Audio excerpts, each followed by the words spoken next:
Hindi na siguro nakagugulat ang ganitong balita pero mukhang ang SMB ay baka may pipitasin dito sa Terra Firma at ang tinutukoy natin ay itong si Yavi Gomez de Leaño, ang 6'3 small forward ng koponan ni Coach Jana Del Cardel. At ang malamang ipalit dyan ay itong si Alin Bulanadi o di kaya naman isa dun sa mga sobrang guards ng SMB. Baka itong si Simon Enciso ipalit kapag okay na itong si Terence Romeo at si Kitty Menes. Pero mas malamang nakikita ko dyan na ang ipapalit ng SMB ay itong si Bulanadi. Dahil nakikita naman natin yung laro nitong si Yavi Gomez de Leaño. Noong una siyang naglaro dito sa Terra Firma, medyo nag-struggle siya talaga. Pero lately dito sa Commissioner's Cup ang ganda na ng scoring nito, partikular na sa 3. At siya ang magiging magandang kapalitan dyan sa pwesto na yan ni Marcio Lassiter. At kung yan ay mangyari, magkakaroon ng isang batang small forward ang SMB. In fairness, bata rin naman ito si Alin Bulanadi at sa tingin ko, magiging patas naman yung trade na Bulanadi for De Leaño dahil pareho naman sila halos ng height, pareho ng posisyon at pati na yung style ng paglalaro. Pero sa tingin ko, mas babagay itong si De Leaño dito sa SMB dahil ang problema dito kay Bulanadi. Kung napapanood niyo yung games ng San Miguel, hindi consistent ang shooting nito. May mga panahon na ang dami niyang nai-score pero may madalas din naman na hindi siya consistent at masasabi natin napansin na rin siguro ito ng maraming fans ng SMB.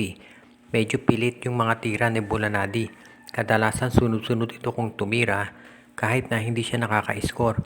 Kumbaga wala dun sa set place yung mga tira niya. Kaya madalas nga ito ay nababangko. So abangan na lang natin kung kailan pipitasin ng San Miguel Beer ito si De Leaño kapalit ni Bulanadi. Kung pagbabasehan natin itong nagiging laro ng Barangay Ginebra, mukhang malabo na napalitan itong si Tony Bishop kahit pa maging available itong si Justin Brownlee.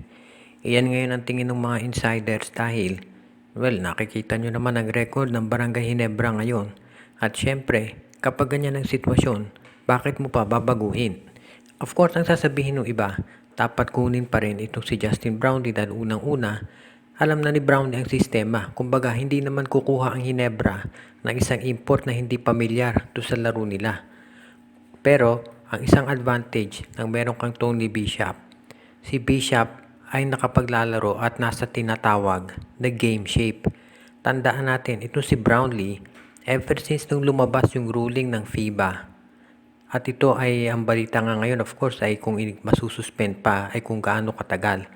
Ito si Brownlee ay hindi nakapaglalaro ng aktibong basketball. Dahil syempre, kinakailangan muna maghintay siya at of course sinong team ang kukuha sa isang player na baka masuspend ng FIBA.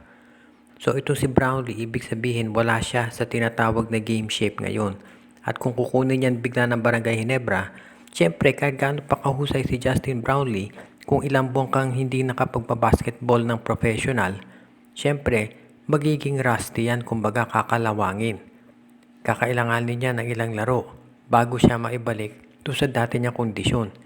In contrast, nakita natin ito si Tony Bishop. Ang ganda ng kondisyon ngayon.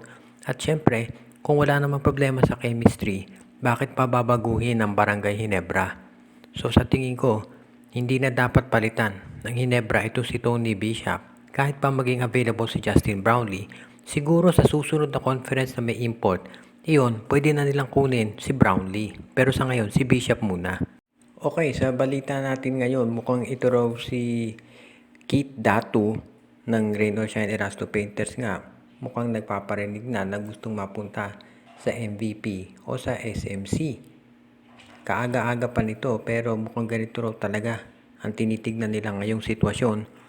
Kung binasa ninyo yung interview dito kay Coach Yengyao dito sa Spin PH, para siya na rin na nagpapahiwatig na itong si Keith Datu ay ayaw maglaro kapag siya ay nandoon. Kapag practice daw ay okay, pero kapag game time na ay nagkakasakit. Ang sabi nga niya, 3 beses na raw ito nangyari, kaya ang tinitignan ngayon siguro ng management ng ROS ay kung ito si Datu ay ayaw na dito sa Rain or Shine kahit kabago-bago pa lamang. Siyempre nakikita naman natin kung gaano kahirap ang Rain or Shine kapag wala sila sa rebounding. Si Coach Yengyao na mismo nagsabi, rebounding ang problema nila. At ano nga ba ang dahilan ba't nila kinuha itong si Datu at si Villegas? Kung hindi, para magkaroon nga sila ng adisyonal na puwersa sa ilalim. Ang problema nga lang, ito si Villegas talagang hindi yan makapaglalaro dahil may ACL. Pero itong si Datu, dapat ay ready na yan. At nakita natin ng first game niya, naka 16 points nga. So dapat may frontline na ang ROS, nandyan si Datu, si Santillan, at saka itong si Bobelga. At in the future, isasama pa nga nila si Villegas. Pero dahil nga ito si Kit Datu ay hindi naglalaro, ang tanong ng marami, ito ba ay gusto na lumipat sa SMC at sa MVP Group?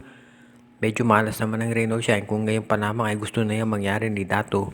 Kaya tignan na lang natin yung mga susunod na araw kung ito nga si Datu ay makapaglalaro dito sa Renault Shine ni Rasto Painters. At kung sakali nga, maobserbahan din natin yung kanyang performance. At syempre, kung in the future nga ito ay magre-request na ma-trade na dito sa MVP Group o di kaya naman ay dito sa SMC. Samantala naman itong TNT Tropang Giga ay mukhang nagkakaproblema talaga ngayon pagdating dito sa kanilang lineup. Dahil nakikita natin yung nagiging issue dito sa TNT. Unang-una, of course, alam na natin na yung mga sitwasyon dun kay Mikey Williams, hindi na natin pang kailangan ulitin yan dahil napaliwanag na natin yan sa mga iba pa nating videos. Samantala naman ang problema ay dito sa kanilang mga trade na gusto sanang gawin pero hindi masakatuparan dahil may halo na rin yatang kamalasan. Of course, alam natin si Kevin Alas gusto sanang kunin ng TNT. Kung inyong matatandaan, may report nga noon ng Spin PH na itong Meralco, Converge at TNT ay magkakaroon ng trade kung saan involved nga itong si Kevin Alas at si Bong Quinto at yung iba pang players. Pero dahil nga nagka-ACL ito si Kevin Alas, syempre hindi na natuloy yung trade na yon. Samantala naman, itong pagkuha nila ng isang big man na tutulong sana doon sa kanilang front court, hindi rin natuloy dahil nga si Poy Eram ay 8 months na mawawala. So ibig sabihin, hindi nila pwedeng i-trade si Eram dahil sinong team naman ang kukuha sa isang player na hindi makapaglalaro. So yan ngayon ang naging problema dyan. At yung kukunin sana nila ito si Brandon Canuelas Roser, kagagaling din lamang mula sa injury at ngayon pa lamang nakababalik sa game shape. So sa ngayon medyo may problema talaga ang TNT. At of course, ito nga kay Mikey Williams ay hindi pa rin natatapos o naayos ang sitwasyon. Kaya hindi na tayo nakapagtataka kung bakit itong si Ronde Hollis Jefferson ay masasabi natin na medyo frustrated na talaga dito sa nangyayari. Dahil hindi katulad ng huling konferensya kung saan sila ay nagkampiyon na kumpleto yung lineup. Ngayon kulang sila ng mga players at nahihirapan ang management na kumanap ng kapalit dahil wala silang mga trade assets. So yan ngayon ang medyo nagiging malaking problema nitong TNT Tropang Giga at kung ba't middle of the road yung standing nila. Shout out kay Romeo Conchada, Michael D, JJ Sibum, RG Bueno at Dalina family, Joshua Giray, Espejo at Rosales family, Joseph Pineda, RG Bueno at Dalina family, John Mark Cantos, Dexter Domer, Donel Santiago, Reden Elena Laida at Bonbon Lansang, Judy Edwina, Shaina Carl Jaira at Jonah Villarosa, Junicio Mercado, Edwin Carmona Jr., binabati din natin si Rico Olarte, Ronald Barbosidad, Katsakino Dukusin, at si Jonel Alagon at si Lino Valles family.